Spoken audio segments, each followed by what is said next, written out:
The next morning, he woke up at 6:30. He jumped in the shower, got dressed, and drank a cup of coffee. He had a lot of work to do today. He grabbed his laptop and the flash drive with the previous day's video recordings and, before turning on the cameras, wrote a note to Nancy telling her that he needed to start work early. He didn't mention Mark's death. As he got behind the wheel, he called Lisa. "Hey sis," he said, "would you mind if I stopped by and made breakfast?" "Sure," she replied. "Are you feeling better today?" "Yeah, a little," he said. "I slept well and that helped." "Good," she said. "Okay, see you in a few minutes." A few minutes later, Lisa let Ron into her apartment. She led him into the kitchen, and he began cracking eggs to make an omelet.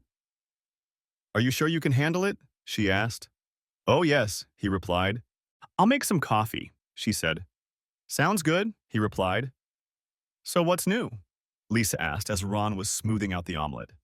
"I want you to see something," Ron said, taking out his laptop and a flash drive. He plugged in his headphones and handed them to Lisa. "Take a look," he said, starting the video. Her eyes widened when she saw Nancy with 3 men. When the video ended, she took off her headphones and wiped the tears from her eyes. "Oh my God," she said. "I can't believe they could do that to you. Do you think Dad could have been involved in Grandpa's murder?" "At first I thought so, but when I looked at the timeline, it just didn't add up," he said. "He just didn't have enough time to organize all of that." "I heard you had a bit of an argument with them in the parking lot," she said. "Yeah, a little," Ron replied. "Will Dad be able to take care of Grandpa's funeral?" She nodded. "He said he would," she replied. Ron looked at his sister for a couple of minutes before speaking. "I need to know the truth, Lisa," he said. "The whole truth." "About what?" she asked. "What made you leave home?" he asked. "Did someone hurt you?" Her eyes filled with tears and her face turned red. She nodded slowly, unable to look Ron in the eye. "You can tell me, I'll be here." She began to sob uncontrollably. Ron put his arms around her shoulders and let her cry on his shoulder. He let her release everything that had been building up inside her. Finally, she stood up and looked at him. "Remember how we all used to fight in the basement?" she asked. "Yes," he replied. "I always ended up on the bottom of the pile." She laughed. "Well, after you left, I ended up on the bottom of the pile," she said. "The first time it happened was about a year after you left. The boys and I were in the basement, fooling around as usual. Mom and Dad weren't home that night, and the boys bought some beer. They gave me one, and the next thing I knew, I felt weird, like I wanted it. But at the same time, I hated it. Later, I realized I'd been drugged." "And how many times did that happen after that?" Ron asked. "Quite a few times, I'd say once every 2 weeks for a year and a half," she replied. I was so ashamed. "Damn, why didn't you just say no?" he asked. "At first I did, but John said he had photos and videos and threatened to tell everyone," she replied. "They also threatened to hurt me if I went to the police." "Did your mom know about this?" Ron asked. She shook her head. "No. She knew about the other girls, but not about this," she said. "She always left the house when it happened." "My God, Lisa, that's terrible," Ron said. "I don't know all the laws, but I think you need to talk to someone. You could have a criminal record." "Do you think anyone will care after all these years?" she asked. "I'll make an appointment with a lawyer today and ask about it," Ron said. "I think I read somewhere that there's no statute of limitations for crimes like that in this state, but I don't keep up with the law, and yes, it was a criminal offense." "So are you going to divorce Nancy?" Lisa asked. "Yes," he replied. "I can't live like this." "Okay," she said. "I feel so sorry for you, Ron. Believe me, there are plenty of girls who would do anything to get a man like you, and not all of them are whores." Ron smiled and hugged his sister. "Well, I've got a lot to do today, so I'm going to go," he said. "Call me if you need anything, and I'll let you know what I find out, okay?" "Good plan," she said. "Thanks for stopping by, Ron, and thanks for breakfast. Maybe I'll ask you again sometime." Ron smiled and kissed her on the cheek. "Anytime," he said. Just then, Ron's cell phone rang. He didn't recognize the number but answered anyway. "Ron Black," he said. "Mr. Black? This is Marcus Billingham, your grandfather's lawyer," said the man on the other end of the line. "Is this a good time to talk?" "Yes, of course," Ron replied. "How can I help you?" I was informed that your grandfather passed away yesterday, Marcus said. First of all, I would like to express my condolences. We were friends for a long time. Thank you, Mr. Billingham, Ron said. Please call me Marcus, he said.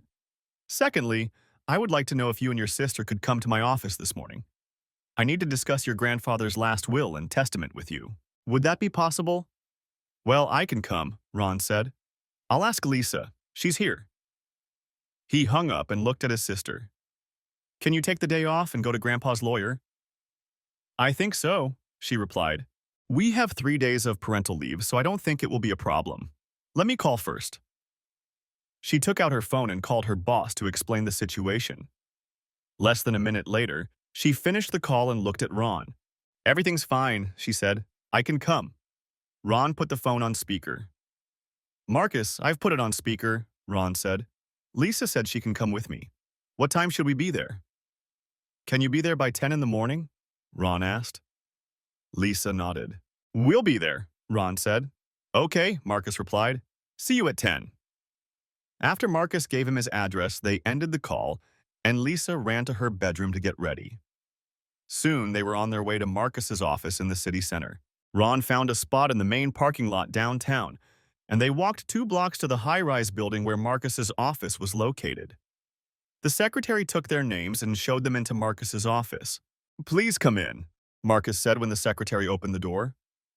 He greeted them with a handshake and offered them coffee, which they gratefully declined. Marcus ordered 3 cups of coffee and then invited them to sit down. You're probably wondering why I called you both in today, he said. I'm a little curious, Ron replied, especially since I was planning to seek advice on family law. Are you looking to get a divorce? Marcus asked. Ron nodded. Yes, he said. Well, then we can kill 2 birds with 1 stone, Marcus said. I was the one who drafted the prenuptial agreement for you and Nancy at your grandfather's request. I hope you don't mind, but before he was shot, he mentioned that you might want to take advantage of our services. We'll get back to that. Actually, I wanted to discuss with you two some very important changes to your grandfather's will. Oh? Ron asked. What changes are those? About 8 months ago, your grandfather effectively disinherited your father and brothers, Marcus said. He left them $1 each. Your father was originally named as executor, but he changed that. You, Ron, were named executor. All of his assets were transferred to a trust, and you two were appointed administrators with equal powers. Ron and Lisa looked at each other in shock. This was the first they had heard of any changes, and Mark had never mentioned that their father and brothers had been disinherited. Under normal circumstances, this wouldn't be a big deal, but your grandfather's estate is quite large, Marcus said. Maybe not as huge as Bill Gates, but very significant. Even with my fees and his recent expenses, it will last you both a lifetime. If you want, I can handle the inheritance court proceedings, but the final decisions will still be yours. Don't worry about my fees. I've already made arrangements with your grandfather, and they will be paid from the estate. Do you think our father might contest this? Ron asked. Marcus nodded. I'd be surprised if he didn't, Marcus said. Well, Grandpa trusted you for a long time, Ron said. So I don't mind you handling the will. Do you mind, Lisa? Ron asked. She nodded. Yes, of course, she said. Good. By the way, there are 4 properties in the trust, Marcus said. Your grandfather's house, the house where you, Nancy, and Ron live, the house where your parents currently live, and the lakefront property. Wait a minute, Ron said. The house where Mom and Dad live is part of the trust fund? I thought Grandpa had a promissory note on it. No, Marcus said. He paid off the mortgage a few years ago when your father lost his job. There's no debt on it. He allowed your parents and brothers to live in the house for a minimal fee. If you want, you can extend that agreement for them. It's up to you. What about the lake property? Ron asked. I didn't know anything about that. Well, your grandfather said he was going to use it as a summer home, Marcus replied. He started building it a few months ago, but he hasn't finished it yet. Maybe the 2 of you could get together and make it a family home. They discussed the terms of Marcus's will for about another half hour, and then the conversation turned to Ron and Lisa. Marcus, Ron began, we'd like to know your opinion on something. He turned to his sister. Don't you want to tell him? Lisa nodded, then told Marcus what she had told her brother earlier. She was clearly confused, and Ron felt his anger growing with every passing minute. Marcus listened silently, taking notes as she spoke. When she finished, he leaned back in his chair and thought for a few minutes before speaking. Well, Lisa, he began, there's no statute of limitations in this state for what you just told me. The only obstacle, as I see it, is providing evidence. You said they claim to have a video recording? She nodded. Yes, that's what they told me, she replied. He nodded. All right, he said. Here's what I'll do. I'll call the district attorney and see what he says. He or one of his staff members may want to discuss this with you before taking any action. Is that okay with you? Yes, she replied. I want them to pay for what they did.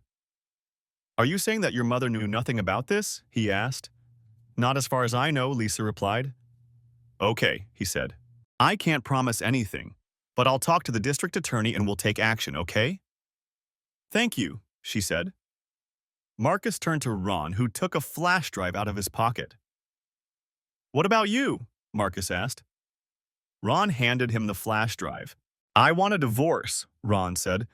This flash drive has a video of her with my father and 2 brothers. It's pretty explicit. My grandfather also hired a private investigator, and we're going to meet with him next time. Marcus inserted the flash drive into the computer and started the video.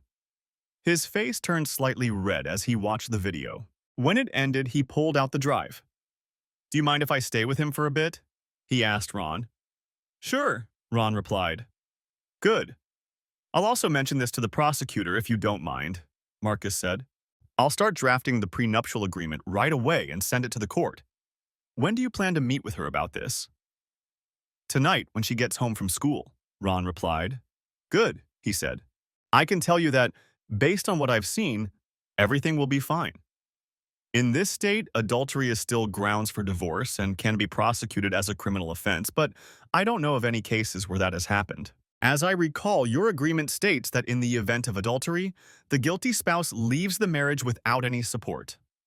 Your house actually belongs to your grandfather's trust fund, so she has no claim to it. Does she work? No, she's in school full-time, Ron replied. I was planning to rent an apartment for her so she would have a place to live until she finished college.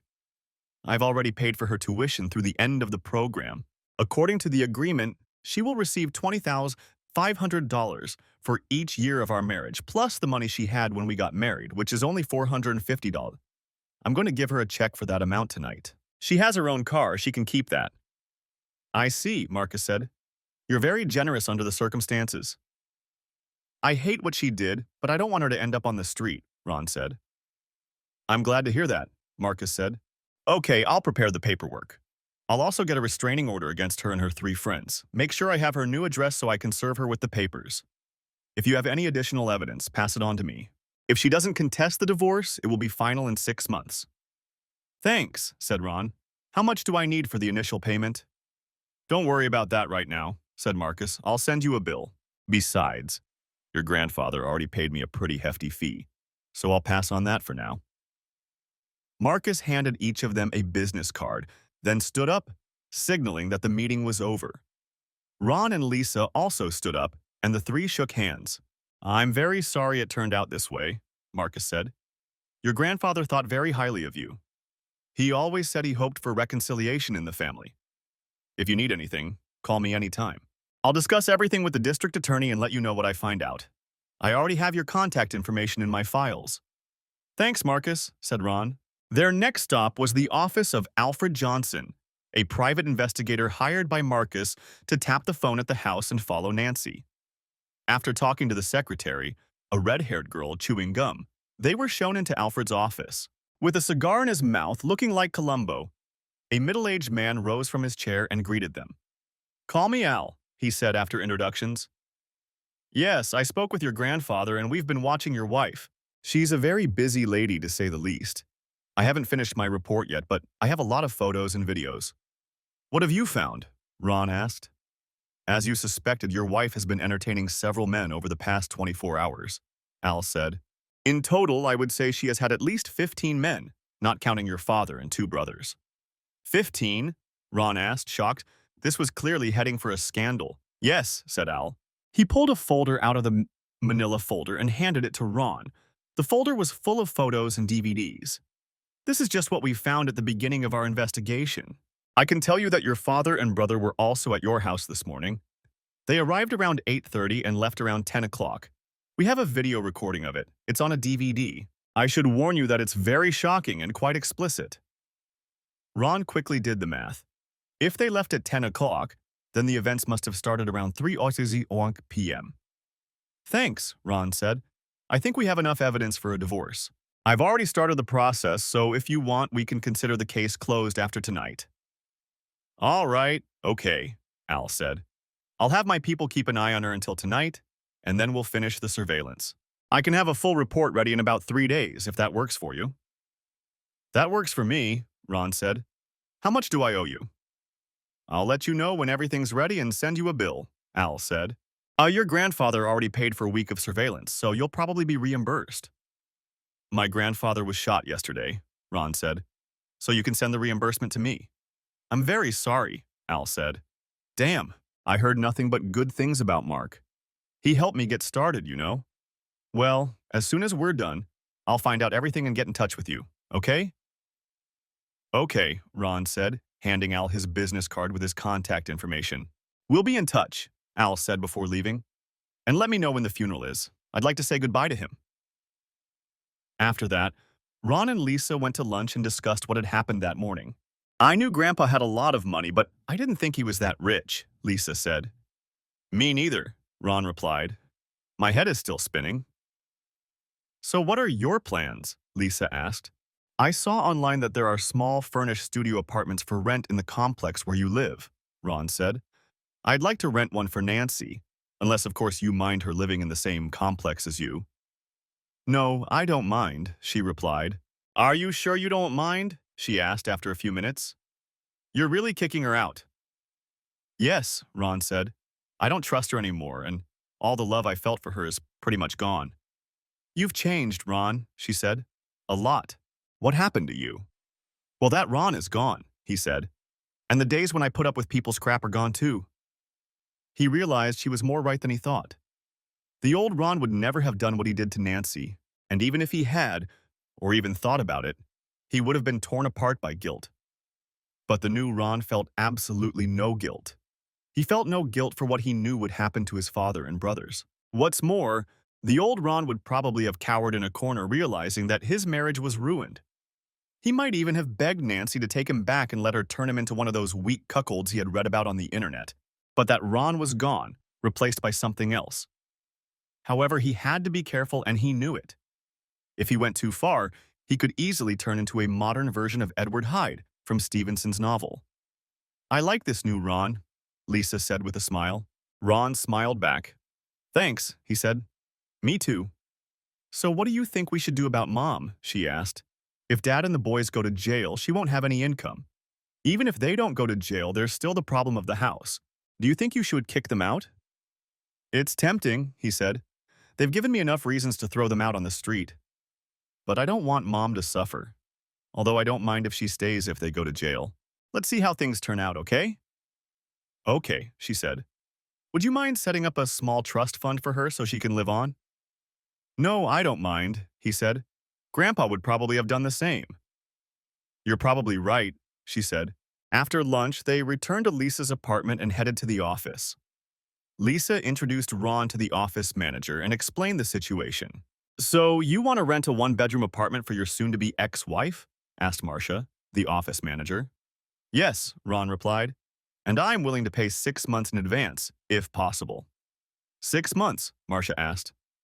That's very generous of you. Yes, we can do that if you want. We have one furnished studio apartment available, if that works for you.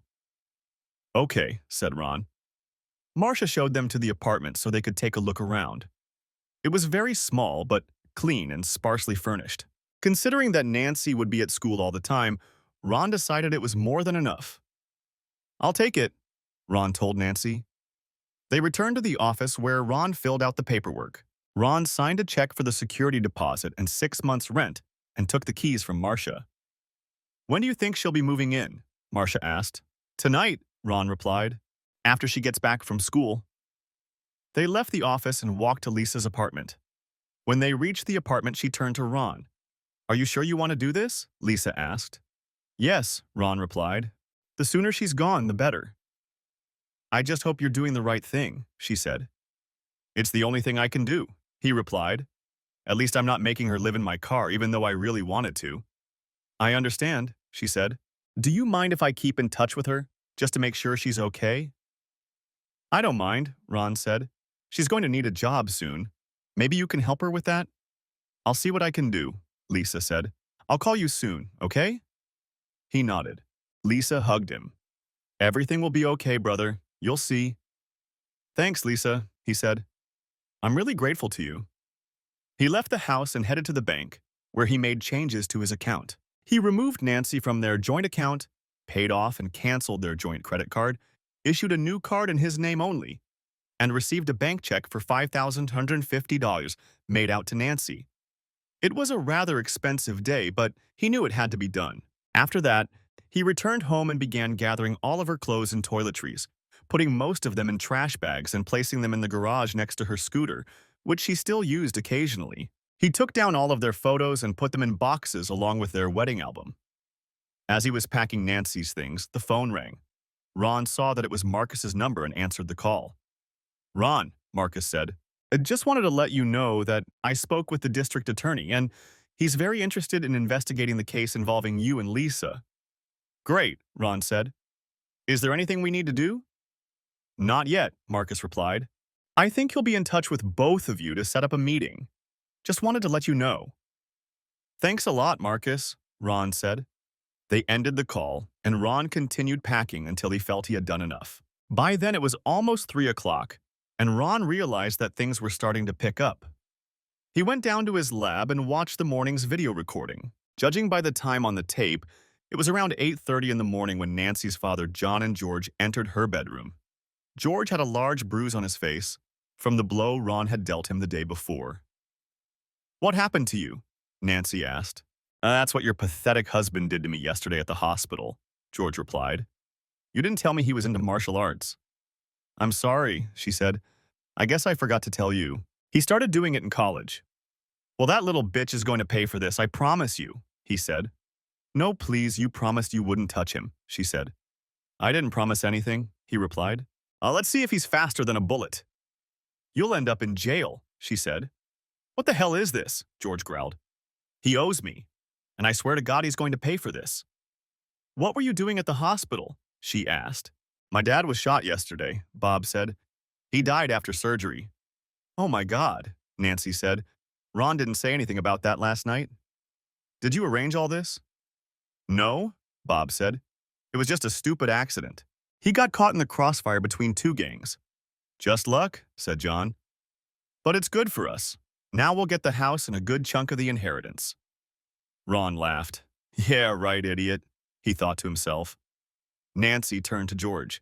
So when are your friends picking Ron up? She asked. Probably tomorrow afternoon after you leave for school. They'll be watching him in a van and we'll take him at the first opportunity, said George. We know a good spot by the lake. I wish you wouldn't do that, she said. Well, it's going to happen, and there's nothing you or anyone else can do about it, John said. Don't be so brave. Don't say a word about this to anyone, you hear? Otherwise, we'll tell the police it was your idea. Nancy nodded slowly. Ron could see that she was very upset by all this. They left the room, and Nancy began to sob. A few minutes later, she went to the bathroom to take a shower and get ready for school. After watching the video, Ron checked his vital signs and body measurements to compare them with the previous day, and was pleased to find that almost nothing had changed since his last check. Ron decided not to take any more potion until morning, when he would definitely need it. At that moment, the phone rang. It was his mother. Ron answered, already knowing what she was going to say. Ron, you need to come to the hospital, she said. They're taking Dad and the boys. Why? He asked. Something's wrong with their things, she replied. Their things? Ron asked. What things? You know, she said. I called an ambulance and they're on their way. I also called Lisa and she's on her way there too. Could you meet me at the hospital? Okay, give me a couple of minutes. I have to do something, he said. Thanks, Ron, she said, and hung up. Ron opened his phone book and dialed the number he needed. Police, homicide, a woman answered. Yes, I'd like to talk to someone about a conspiracy to commit murder, Ron said. One moment, please, the woman said. A moment later, to the sound of electronic music, a man's voice came on the line. Homicide, Detective Sparks, the man said. Detective, my name is Ron Black, and I want to report a conspiracy to commit murder, Ron said. Tell me what you know, sir, Detective Sparks said. Ron briefly outlined the situation and told him everything he had heard from the brothers. Do you know where the criminals are now? Detective Sparks asked when Ron finished. Do you know where the criminals are now? Detective Sparks asked when Ron finished. Do you know where the criminals are now? Detective Sparks asked when Ron finished. Do you know where the criminals are now? Detective Sparks asked when Ron finished. Do you know where the criminals are now? Detective Sparks asked when Ron finished. Do you know where the criminals are now? Detective Sparks asked when Ron finished. They're on their way to the hospital, Ron said. As far as I know, they might even need surgery. I see, Detective Sparks said. I'm on my way there, Ron said. Can you or one of your colleagues meet me there? They're filming everything, and I can give you a copy. Sure, said the detective. See you there. Ron hung up and laughing copied the video onto a flash drive. Locking everything up, he headed to the hospital, taking his laptop and flash drive with him. He found a place to park and headed for the emergency room. Upon entering, he approached the attendant and was directed to the ward, where 3 men were undergoing surgery. He noticed Lisa and his mother talking to a man in a cheap suit. A uniformed police officer stood next to them. Hi, Mom, Ron said as he approached them. How are Dad and the boys? Not very well, she said, crying. They're in surgery right now. The doctor said they'll have to amputate. Ron said. I'm sorry. The man in the suit looked at Ron. Are you Ron Black? He asked. Ron nodded. Yes, Ron said. And you must be Detective Sparks? Yes, Ron replied. He pointed to a couple of chairs in the waiting area. Would you like to talk about this? Of course, Ron replied. His mother spoke first. What does this mean, Ron? She asked. What's going on? Well, Mom, since this involves you, you should know, Ron said. He motioned for Lisa to follow them. When they sat down, Ron took out his laptop and plugged in the flash drive. June and Lisa gasped when they saw Nancy with 3 men. Okay, Ron said. Ron, listen. Ron turned the video up loud enough for Detective Sparks, his mother, and Lisa to hear what was being said. June saw enough to understand what was going on. Ron played the part at the end where George and John were discussing the plan. When the recording ended, he took out the disc and handed it to Detective Sparks. Any idea who their accomplices might be? Detective Sparks asked. No, sir, no, Ron replied. It could be one of their co-workers or someone they go drinking with. Sparks looked at June. Do you know anything about this? He asked her. June shook her head. No, Detective, I don't know anything, she said. I see, he said. He looked back at Ron. Did you see any vans on your way here? He asked. No, I didn't, Ron replied. Okay. So whatever they're planning, it'll probably be in the morning, Ron said. You said your wife is at school right now? I think so, Ron replied. I see, Sparks said. I'll have to bring her in for questioning. I don't know if the district attorney will want to press charges against her. She doesn't seem like a conspirator, but she is an accomplice, albeit after the fact. He might offer her a plea bargain. I don't know. Do what you have to do, Detective, Ron said. I've already started divorce proceedings and was going to kick her out of the house tonight. What? Asked the detective. Do you know where she's going to stay? Yes, I do, Ron replied. He gave the detective the address of the one-room apartment he had rented for her that afternoon. Thanks, he said. I'll talk to the district attorney about all this and see how he wants to proceed. In the meantime, I'll ask Officer Green to stay with these 3 men. I doubt they'll go anywhere. Mrs. Black, we also need to search your home. Please, she said. Do whatever you need to do.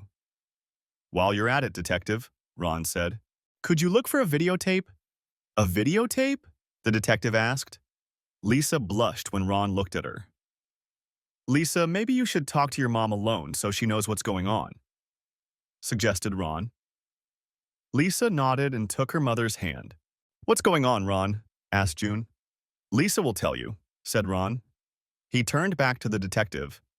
My lawyer told me today that he also spoke with the district attorney, and he's interested in our case. I have reason to believe that several years ago, my older sister was molested by the same 3 men. They claimed they had a video recording and used that threat to keep her quiet. Detective Sparks closed his eyes and sighed heavily. Damn, he said quietly. All right, I'll contact the district attorney and see what he says. In the meantime, I'll send a few officers to your neighborhood. If we see the van near your house, we'll take care of it. Will you be all right? I'll be fine, Detective, Ron said. At that moment, they heard crying coming from the hallway. Looking up, they saw June slumped over herself, covering her mouth with her hand. She knows, Ron thought. Good job, Lisa, he said to himself. Detective Sparks looked at Ron. Take care of them, he said. I'll deal with the other three. Ron nodded. Thanks, Detective. I'll take care of them, Ron said. Detective Sparks spoke with Officer Green, then walked over to June and Lisa. After talking with them for a few minutes, he left, nodding to Ron and waving his hand. About an hour later, the doctor came out of the operating room and walked over to June and Lisa. Ron joined them, and they walked into one of the private conference rooms. We have finished operating on your husband and 2 sons, the doctor said to June. They are currently in intensive care and will probably be there for about an hour. After that, they will be transferred to their rooms. For your information, they can urinate but cannot have sexual intercourse. Do you know what they might have done to cause this? They were with my wife a few hours before the ambulance was called, Ron said. The doctor looked at him and nodded. When was the last time you had intercourse with her? He asked. Maybe a day or 2 before that, Ron replied. I've never heard of sexual activity causing something like this, but you should still get checked for STDs, the doctor said. If you want, we can do that here. I think that's a good idea, Ron said. The nurse will let you know which rooms they'll be in, the doctor said as he was leaving. We'll contact you if there are any complications. Thank you, doctor, June said. When the doctor left the room, Ron saw the nurse approach him. Ron listened to their quiet conversation. He could only catch snatches of the conversation, but he clearly heard the doctor ask, 4 more? How are the first 3? He clearly heard the nurse reply, yes, like the first 3. They're in the operating room now. Ron smiled to himself. An hour later, Ron, June, and Lisa were led into 2 adjoining rooms where Bob, George, and John were now resting. Upon entering the first room, where George and Bob were lying, they saw Officer Green sitting in the hallway between the doors. They also noticed handcuffs on both men's hands. A nurse was checking the monitors connected to both men. June, George began, but she interrupted him. Shut up, you bastard, she said, shocking the nurse. I saw the video, and I'm going to make sure all 3 of you go to prison for what you were going to do to Ron, you pathetic pieces of shit. And by the way, I'm divorcing you. I should have done it a long time ago. She looked at George. And you. I should have had an abortion when I had the chance. You disgust me. You're dead to me. All 3 of you are dead to me, and I never want to see you again for the rest of my life. Mom, please, George began. It's all his fault, he added, pointing at Ron. Bullshit, she said. Remember, I saw the video. I saw what you were going to do to your own brother. You're not my son anymore, and I hope you get the death penalty. She turned on her heels and walked out of the room to deliver the same speech to John. Ron smiled as he looked at the 2 men in the beds. So, he said, you were going to destroy me. How did you manage that? Yeah, so what? George growled you through the pain. I told you a long time ago that I made you pay for this. Yeah, and what are you going to do about it, you dirty bastard? George asked. We're not going to sit in prison forever, asshole. Mark my words. When we get out, I'll hunt you down too. Shut up, George, Bob said. No, let him talk, Ron said.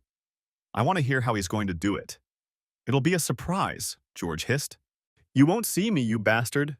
Ron laughed. Ron nodded, turned to George, and pulled a tape recorder out of his pocket.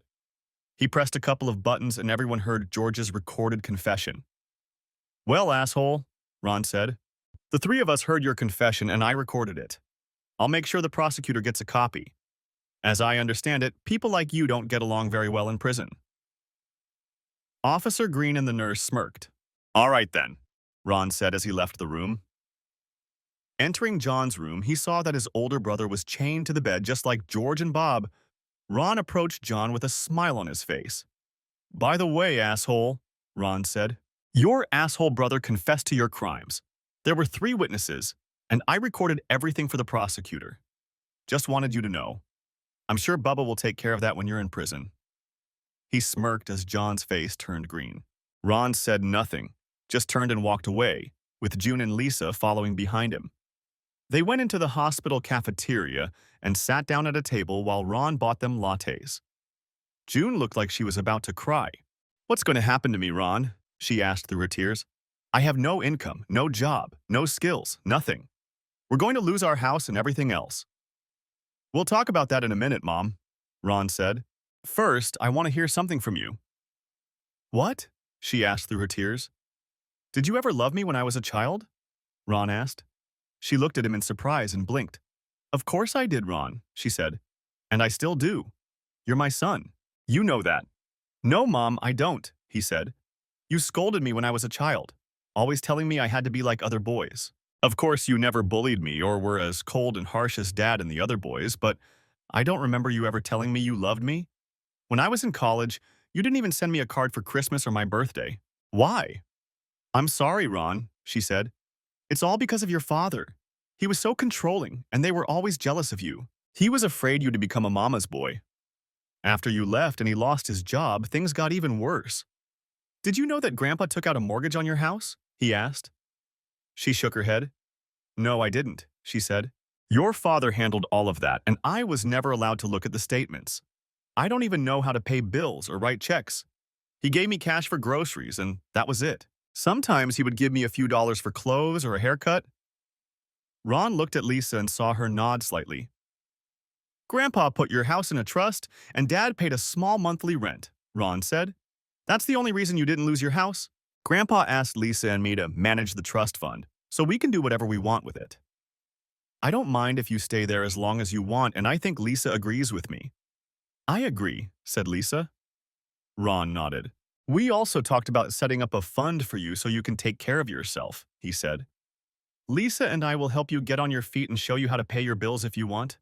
Hell, I'll even pay for your divorce. My grandfather's lawyer is handling mine, and I'm sure he'll take care of yours." June looked at Ron, her eyes filling with tears. "You'll do all that for me?" she asked. "Even after everything that's happened?" "Yes, Mom," Ron said. "I will." June burst into tears. Lisa hugged June, tears streaming from her eyes. "Grandpa once told me that justice must be tempered with mercy." June looked at him.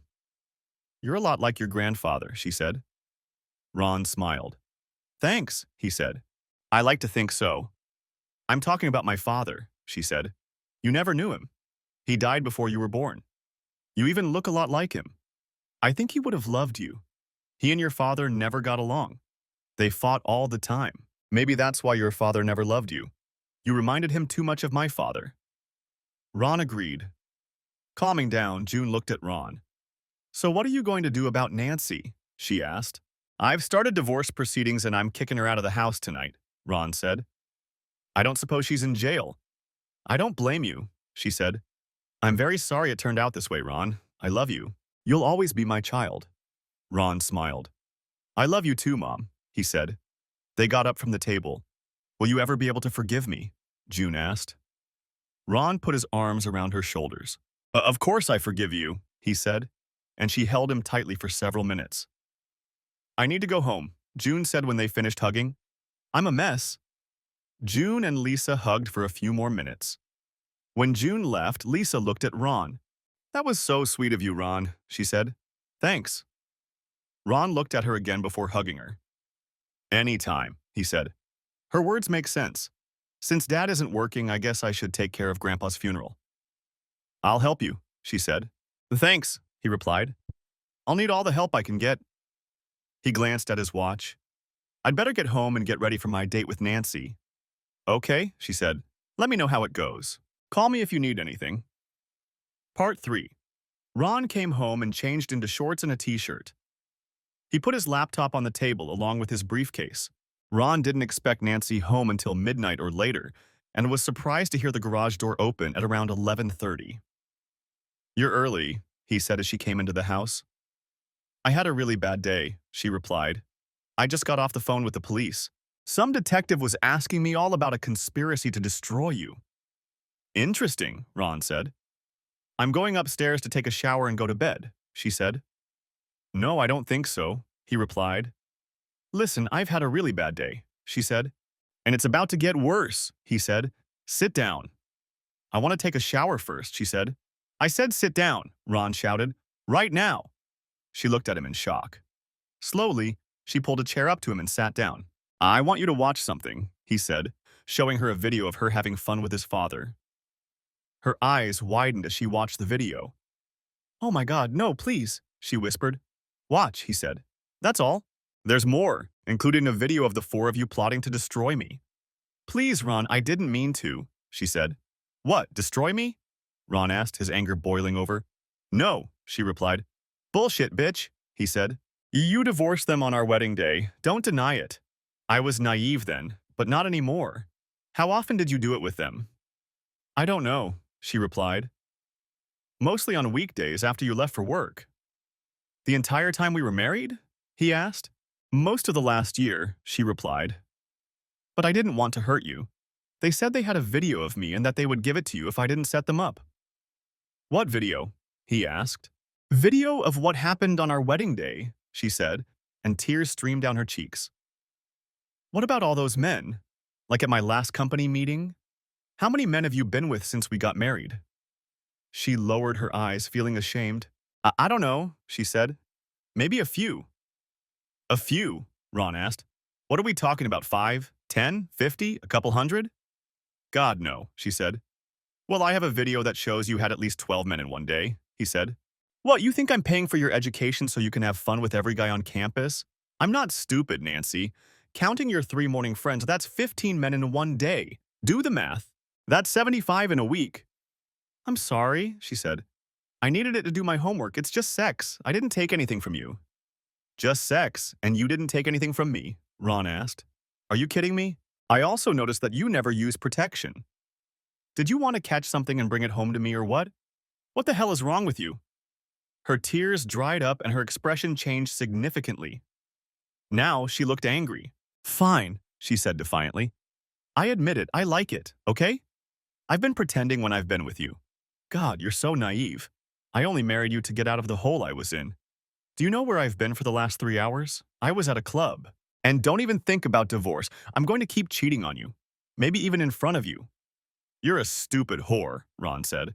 Hearing those words, her eyes widened. Yeah, maybe I was naive and weak, but that Ron is gone and he's not coming back. Believe me, bitch. Did the police tell you about my father and my brothers? No, they didn't, she replied. Well, they left something out, he said. What? She asked, shocked. Yes, he said. There's no telling what diseases you've already contracted. When that comes out, I don't think there'll be a man in this country brave enough to touch you. What have you done to me? She asked. Nothing, he lied. It's all on your conscience, and now you're paying for it. As for the divorce, I've already met with a lawyer, and he's preparing the papers. Remember that little prenuptial agreement you signed a couple of years ago? It's now in effect. All your bank cards have been canceled, and all your belongings have been thrown out. He placed a key with a tag on it on the table. This is the key to your new apartment. The address is on the tag. You're leaving here, he said. He placed a bank check on the table. This is what you're entitled to under the prenuptial agreement. Spend it wisely. You should probably find a job. Your education has already been paid for, and my lawyer knows your new address. You can keep your car and your scooter. Your phone will be disconnected at the end of the month. Don't fight the divorce or you'll be the next internet sensation. You wouldn't dare, she exclaimed. Why the hell not? He asked. You said so yourself. He grabbed her hand and ripped off her wedding ring and engagement ring. Taking her purse, he pulled her house keys and bank cards out of her wallet. He handed her back her purse. Now get out of my house, you whore, he said. She recoiled, shocked. She had never heard him speak to her like that before. She had always thought he was just submissive to her. Please, she said, and a tear rolled down her cheek. I didn't mean any of it. I'm sorry, I'll never do it again. I really love you. He laughed in her face. You think I'm stupid enough to believe that bullshit? He asked. Go to hell. Oh yeah, everyone in town already bought that. By the way, why aren't you in jail right now? The prosecutor offered me immunity if I testified against your father and brothers, she said. I'm so sorry, Ron. Can't we at least be friends? I really didn't mean to hurt you. Friends? You think I want to be friends with someone who lied to me and tried to destroy me? He asked. I was nothing but a damn food stamp to you. My God, you're even dumber than I thought. Now I hate you with every fiber of my being. And I never want to see your stupid face again. Do you understand? Or should I draw you a picture with crayons? No, I understand, she said quietly. Can I at least come to your grandfather's funeral? On the condition that you don't come near me, he said. Now take your things, get in the car, and get out of here. Now! She turned and headed for the door leading to the garage. He heard her struggling to stuff all her things into the car. After she left, he went out and changed the code on the garage door so she couldn't get in. Having secured the house, he went to his laboratory. After what Nancy had told him, he realized that the Center for Disease Control would most likely get involved, and he wanted to make sure there was no trace of his creation left. He knew that the toxin would be out of her system within 24 hours of administration, so he wasn't too concerned that it would show up in blood or urine tests. He burned the remaining serum and sterilized all the equipment to remove any traces. When he was done, he went to bed. Early in the morning, he heard the doorbell ring. He went downstairs in his bathrobe and looked through the peephole to see 3 men in dark suits. He opened the door, and they all showed their badges. "Dr. Black?" one of them asked. With 2 doctorates, Ron was entitled to the title, but he rarely used it and preferred to be called by his first name. "Yes," Ron replied. "Gordon Sullivan, Center for Disease Control and Prevention. I've come to see your wife, Nancy. Is she here?" he asked. Ron shook his head. "No, she doesn't live here anymore," he said. "What do you mean?" "We need to talk to her in private," Ryan said. "I already told you she doesn't live here anymore," Ron replied. "Do you need her address?" "Yes, I do," Gordon replied. Ron gave them her apartment address and watched them leave. Ron was relieved that they didn't want to search his house, but he thought they might come back. Ron looked around to see if he could see the van that might belong to the brothers' accomplices, but he didn't see anything. He turned on the TV and made himself a cup of coffee. Returning to his room, he heard the local news.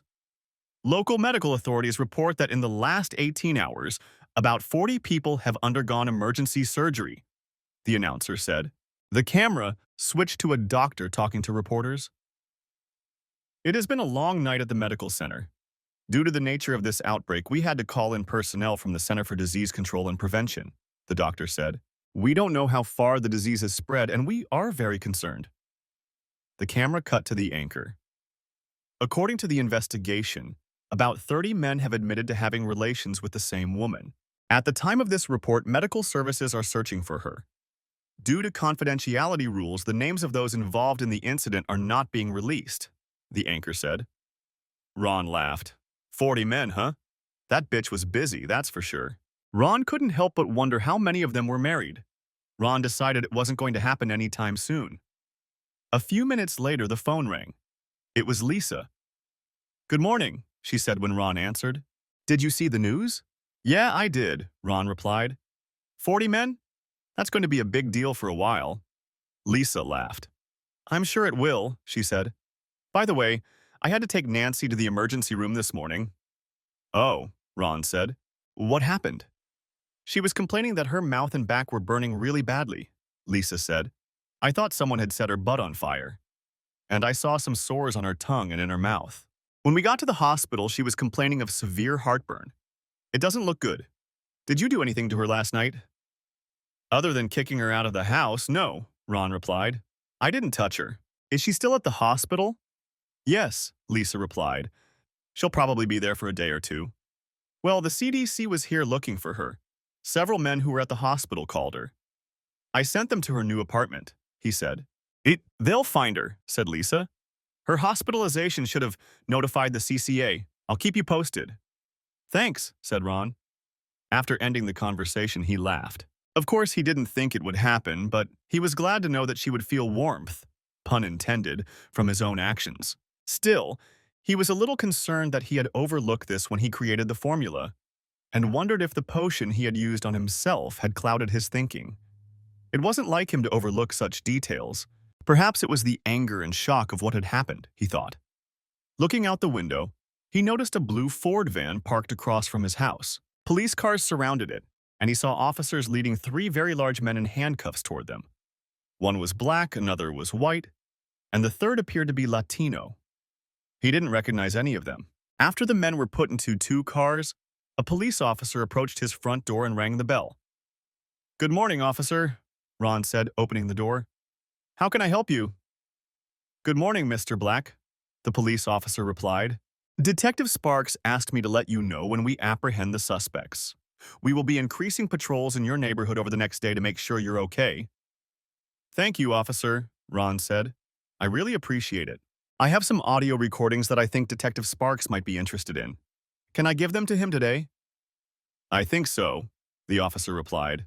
He's very busy right now, so you might want to call him first so he knows to expect you. Okay, thank you, Ron replied.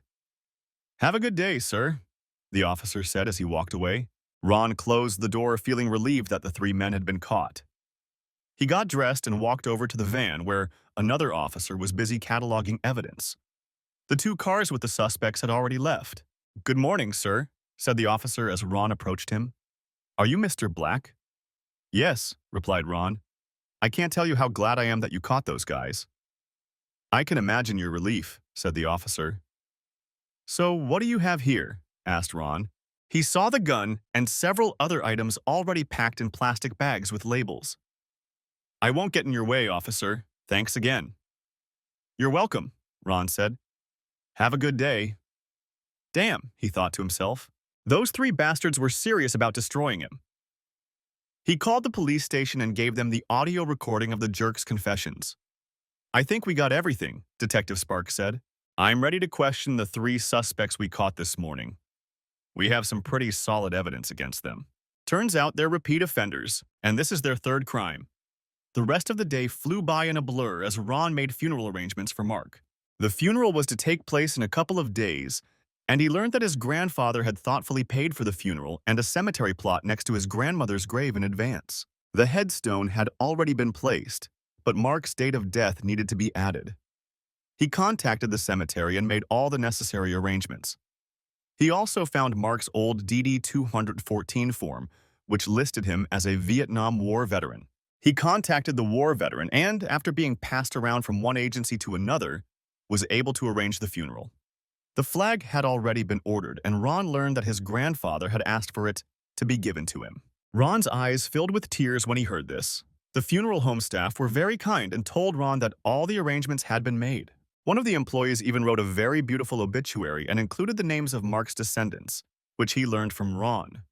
Your grandfather was a very respected man in our neighborhood, Mr. Black, said the funeral director. I wouldn't be surprised if there are a lot of famous people here. After that, Ron returned home, rested, and told Lisa what he had done. I saw Nancy today, she said. She had to have several operations on her face and rectum. She's in very bad shape right now. Yes, but it's her own fault, he said. Ron, she's still your wife, Lisa said. Not for long, Ron replied. No one forced her to do what she did. You didn't hear what she said to me last night? I don't love her. Please, Ron, she said. I don't expect you to take her back, but please don't let her actions harden your heart. I don't feel anything for her right now, Ron said. Just don't let her turn you into a monster, she told him. By the way, she added a few minutes later, I made an appointment for Mom to see Marcus. I'll take her tomorrow morning. Thanks, Lisa, he said. Tell Marcus I'll pay for her divorce. I will, Ron, she replied. I also told him that Nancy will be in the hospital for a while. He'll take care of her.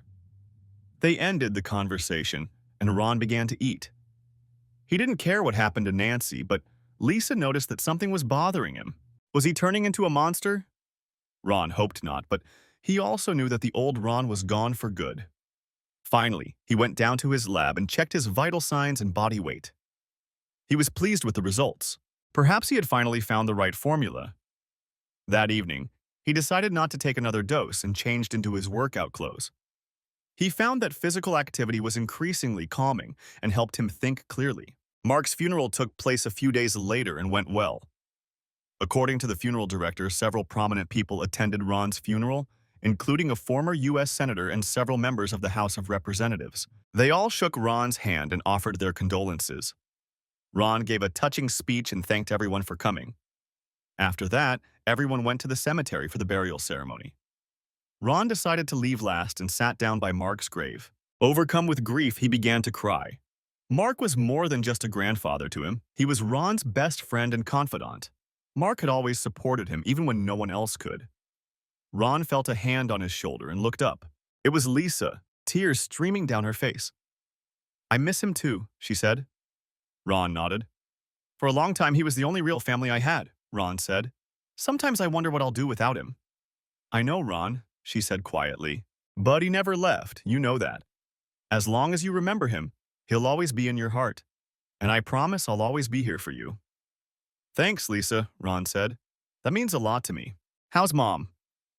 Ron had spent some time with her earlier and hugged her when she was grieving, but he had been very busy at the ceremony and hadn't been able to spend as much time with her and Lisa as he would have liked. She's sad, but I think she'll be okay, Lisa said. Marcus filed papers on his father, and he'll either be in the hospital or in jail. They plan to take all three of them away in the next few days. Nancy said she wanted to be here, but I haven't seen her, he said. She's recovering, but the Center for Disease Control is keeping her in isolation, Lisa said. They won't let her talk to anyone yet.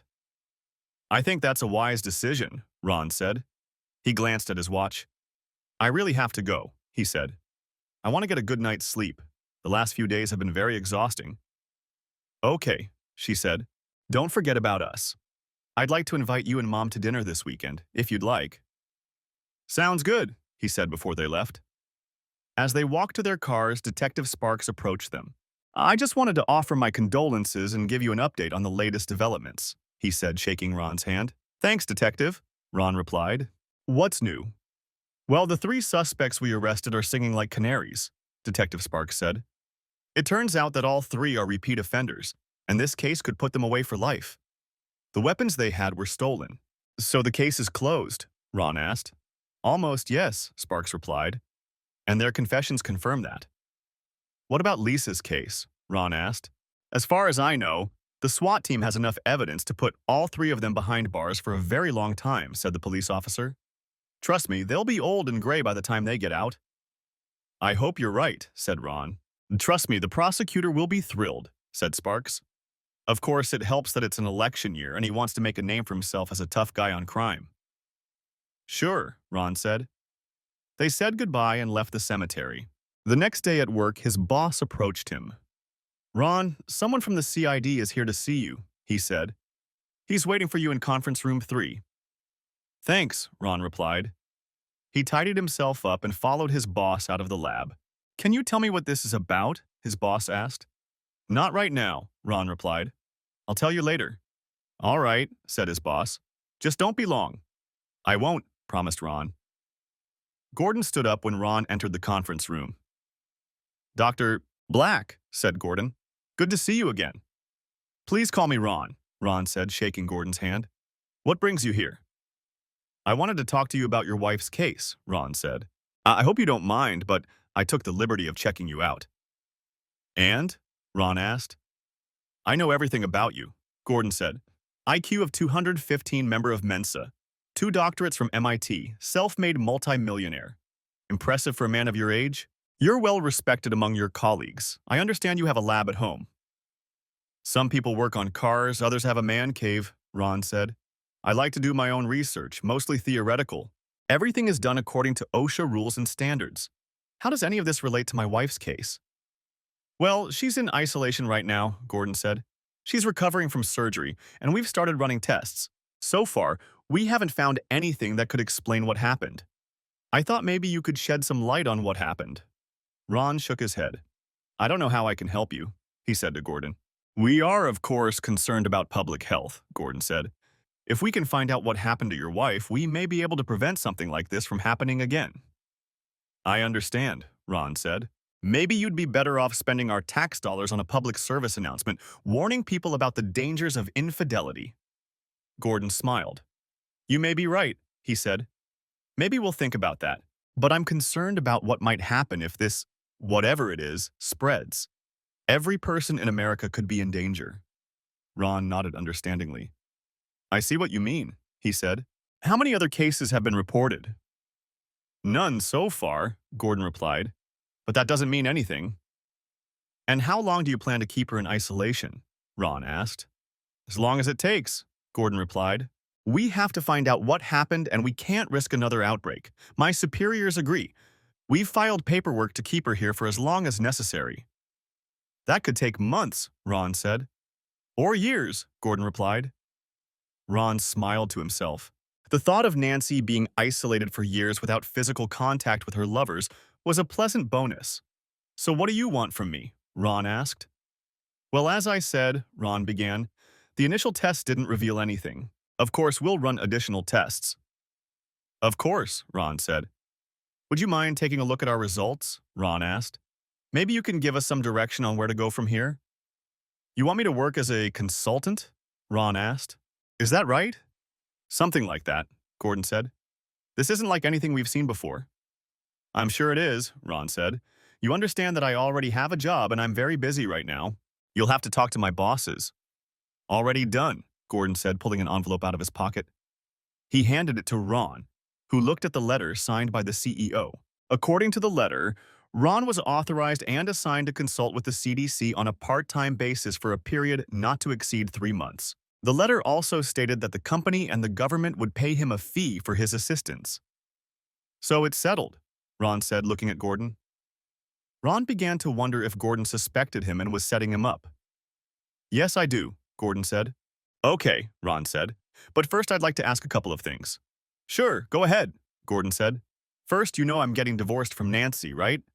Wouldn't that be considered a conflict of interest? Ron asked. I think so, Gordon said. But I know you're too professional to let that happen, right? I think so, Ron said. Second, you know I'm not authorized to give medical opinions. After all, I'm not a doctor. Hell, I'm not even allowed to draw blood, although I know how to do it. I know, Gordon said. But as far as I know, you're the best at analyzing test results. And you'll have minimal contact with patients. Okay, Ron said. Okay, I'll do it. But remember, it's only part-time and only for 3 months. After that, you'll be on your own. My job here comes first. I understand, Gordon said. Then I'll see you tomorrow afternoon? Yes, Ron said. I want her to have a complete workup. Blood work, urine work, DNA, everything. Okay? We can start everything this afternoon, Gordon said. The DNA might take a day or two, but we'll do it first. I can't tell you how much I appreciate your help. Neither can I, Gordon. I don't want this to happen to anyone else, Ron said. They shook hands and Ron watched Gordon leave the room. Although Ron feared that Gordon was trying to set him up, he wanted to find out for himself whether his decision had caused Nancy any lasting harm, and this was the best way to do it. Technically, he shouldn't have done this, but he had no other way of knowing for sure. He found his boss, showed him the letter, and told him what had happened. Well, well, said his boss. It's only 3 months, and in the end, it will improve the company's reputation with the CDC. Keep me posted if you want, and make sure it doesn't interfere with your other projects. I will, boss, Ron replied. That evening, Ron sat in his lab and mentally replayed the formula he had used on Nancy. Nothing was written down, so he relied on his photographic memory. As far as he could tell, the solution should have no side effects. The next day, he was given a special self-contained suit that protected him from direct contact with Nancy. After he put on the suit, Gordon led him into Nancy's room. Ron looked at her and noticed the bandages on her face. At first, she didn't recognize him, but when she realized who was in the suit, her eyes widened. Mrs. Black, Gordon began, we've brought in a consultant to help us understand what happened. Please cooperate fully with him. Ron? She asked weakly. Her soon-to-be ex-husband looked at her through the visor of his suit. Call me Dr. Black, he said calmly. I'm very sorry, she said. I'm not here to apologize, he replied. You made your position clear last night, and you got my answer. I'm here to help the Center for Disease Control find out what you did to these people. He looked at Gordon. Has she been tested for STDs? He asked. Yes, Gordon replied. She was diagnosed with gonorrhea and chlamydia. We'll find out about HIV later. She was prescribed treatment for those infections before the operation. I see, Ron said. Do you have the results I asked for? Everything except the DNA, Gordon replied. They should be in a couple of days. I asked them to rush it. Very good, Ron said. You know these STDs will affect the test results. We'll need another full test in a couple of weeks. He looked at Nancy again and handed her a thick notepad and a pen. I need you to list all the men you've had contact with in the last year, he told her. I understand you can't know everyone, but list everyone you can. Include those you've had contact with more than once. If you don't know their names, indicate the number of unknown men and provide as many details as you can. Basically, we need a complete diary of your life, or as complete as you can make it. Is that necessary? She asked. Yes, he replied. The sooner you start, the better. She nodded. When can I go home? She asked. I don't know, Ron replied. The CDC is concerned that your illness could spread. In short, you could become the new Typhoid Mary, a carrier of something that puts everyone else at risk. Oh God, she said. What have I done? He smiled. Well, besides destroying our marriage and my love, you've deprived 40 men of the opportunity to ever do it, Ron said.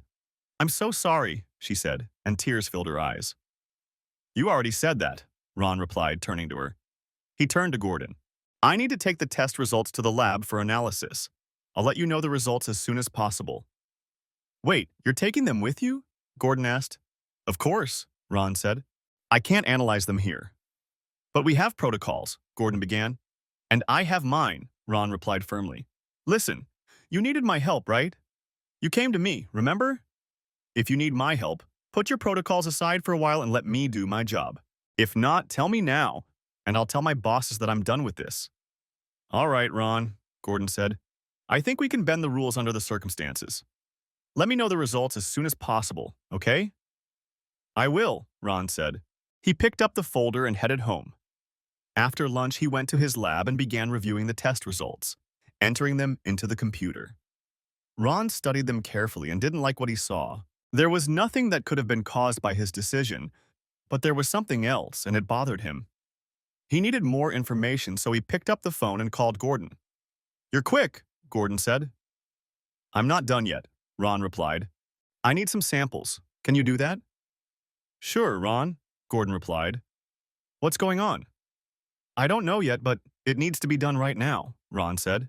Got it, Gordon replied. I'll get on it right away. Okay, said Ron.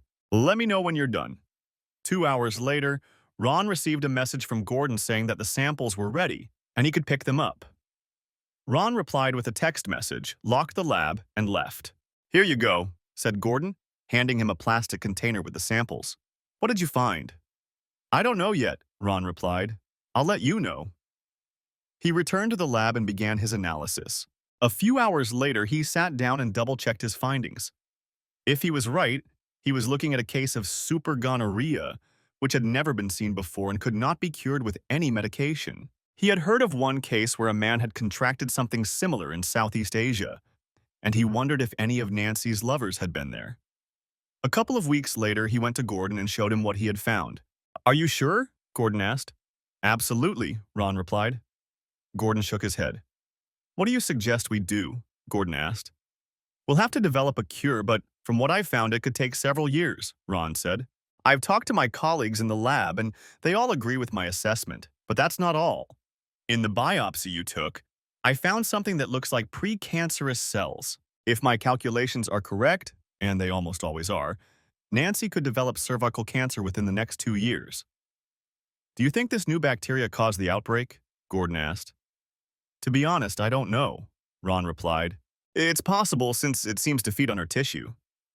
What do you suggest we do? Gordon asked. In my opinion, she should be kept in isolation, Ron said. At least until we develop a treatment for the venereal disease. I agree, Gordon said. I'll report this to my superiors and take action. Do you want to tell her the news? Of course, Ron said. I'll tell her now. There's no point in waiting. He got dressed and went to her room. She looked at him as he sat down next to her. How are you feeling? He asked. Terrible, she replied weakly. My throat hurts, it hurts to pee, and something is coming out of me. What's wrong with me? You've contracted a form of gonorrhea we've never seen before, Ron said. It appears to have mutated. We can slow its growth, but at this point there is no cure. Oh God, she said, crying. What have I done? You've been messing around with the wrong kind of men, he replied calmly. Perhaps some of the men you've been with are from Southeast Asia or have recently been in that country. She shook her head. No, I didn't ask them before I had fun, she said. What now? Well, Ron said, it looks like you'll be kept in isolation until we find a cure. No one will touch you. How long will that take? She asked. Ron shrugged. No one knows, he said. It could take years. Years, she exclaimed. I can't. I have classes, things to do. I think your college years are over, Ron said. She shook her head. No, I can't, she said. There's something else, Ron said. Something else? Great, she said sarcastically. What? If I'm right, and you know I'm almost always right, in a few years you'll have cancer, he said. She began to sob. I can't stand not being able to touch anyone. I just lie here and watch TV. I'm not allowed to touch anything unless I wear gloves. At that moment, Gordon appeared in the doorway, dressed in a protective suit. You'll be in a safe place where they'll take care of you, he said. It's the only thing we can do. Now that we know what's going on, we can keep an eye on you. And if, as Dr. Black says, you do have cancer, we can catch it early and treat it. What about all my things? She asked. You'll be living in a one-bedroom apartment with all the amenities, Gordon said. Of course, you won't be able to have visitors, but it's much more comfortable than here. If you want, we can move your things there. Of course, you won't need a car or anything like that, and you'll be provided with clothes. And one more thing, Ron said. I happen to find out that you can take the remaining classes online. You may have to retake some subjects because of the time you've missed. If you want, I can arrange that. Please do, she said, if it's not too much trouble. No problem, Ron replied. She looked at him with tears in her eyes. By this point, Gordon had left the room and they could talk alone. I'm sorry, she said. Ron nodded. I know, Ron said. Will I ever be able to live a normal life, she asked. I don't know, Ron replied. Maybe you will, maybe you won't. All you can do is live one day at a time. If it's any consolation, I'm not sure I'll ever be able to live what you call a normal life. That's just the way things are. You know, if you'd been faithful to me, you wouldn't be in this situation. I know, she said. Then tell me why, he asked. Why did you cheat on me on our wedding day? Why did you keep cheating? Your father was very pushy, she said. Later, they came to me and said they had photos and videos and that they would show them to you if I didn't do what they wanted. At first, I hated it, but over time, I started to like it more and more. It became a kind of game. You know the rest. Did you mean everything you said last night? He asked. At that moment, yes, she replied. But I didn't mean all of it. At the time, I just wanted to vent my anger at you. I'm sorry. You've said that before, Ron said. Does that mean you want a divorce? She asked. Yes, damn it, of course, he replied. She nodded in understanding. I understand, she said. Will we ever see each other again? I doubt it, he said, standing up. I'll take care of your things and your classes.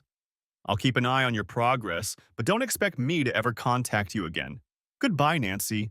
I once loved you. I'm sorry you ruined everything. Goodbye, Ron, Dr. Black, she said. Ron smiled and left the room. Gordon met him at the door. Are you okay, Ron? He asked. Yes, I'm fine, Ron replied. I'll let you know when we've arranged it, said Gordon. I understand that your company will be a leader in the development of a treatment for this disease. I've also been told that you will be heading up this work. Good luck. Thanks, said Ron as he left. On the way home, he thought about what had just happened. As for Nancy, she was out of his life and, because of her actions, would never be able to live a normal life. Epilogue.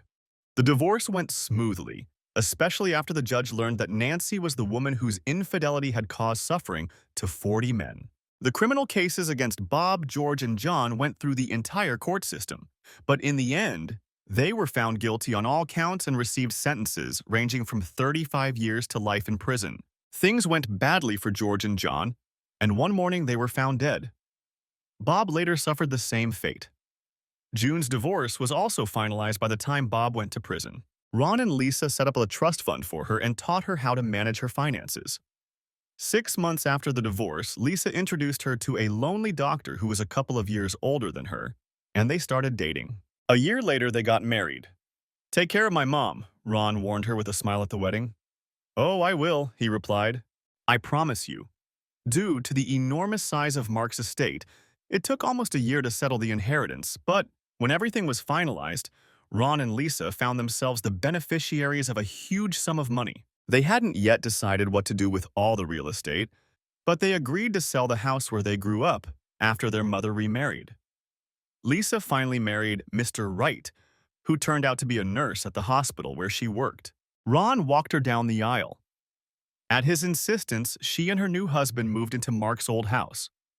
Ron continued to work on his formula, and about 6 months after his divorce from Nancy, he announced that it was ready for use. Ron studied all the legal loopholes to prevent the company from evading taxes and set about finding suitable clients. Ron was still wary of releasing the drug to the general public, but he found a company that ran a special camp for men in northern Idaho. After lengthy negotiations with the owners, he visited the camp and observed how it operated. He was convinced when he witnessed the burning of the branch ceremony, during which an effigy of an adulterous woman was burned. He signed an exclusive contract with the company, hoping that his formula would help men who were once like him. He never saw Nancy again, but he knew about her condition. She continued to study online and finally received her diploma 18 months later. She wrote to Ron several times, but gave up when he did not respond. As predicted, 2 years after her examination, she developed cervical cancer. She ended up having to undergo a radical hysterectomy, followed by chemotherapy and radiation therapy. During her treatment, she was on the brink of death several times, but just over a year and a half after her diagnosis, she was officially declared a cancer survivor. Returning to her former self, she struggled to get through each day but gradually regained her strength. She continued to be treated for the mutated gonorrhea, but it appeared that most of the infection had been destroyed by surgery and radiation. 2 years after her cancer treatment, a formula was found to treat the new strain of gonorrhea. A year later, it was approved by the FDA. A year after his divorce from Nancy, Ron attended a Star Trek convention in his hometown. He decided to dress up as a Klingon just for fun. There, he met a charming red-haired girl named Belinda, who was also dressed as a Klingon. They spent the rest of the convention together and started dating. It turned out that she had just divorced a man who had cheated on her and treated her badly. Like him, she had a genius IQ and was a member of Mensa. She also worked as a researcher, but for an aerospace company. She said she was now looking for a man with brains and brawn. He shared his story and said he was looking for an intelligent woman who knew how to be faithful. They spent many evenings together playing intellectual games and speaking Klingon. Ron was happier than he had ever been with Nancy, and they fell deeply in love. One evening, Ron proposed to her and was surprised when she not only accepted but demanded that he make her his woman that very night. Thanks for watching. I hope you enjoyed it, so subscribe to my channel and watch the next video.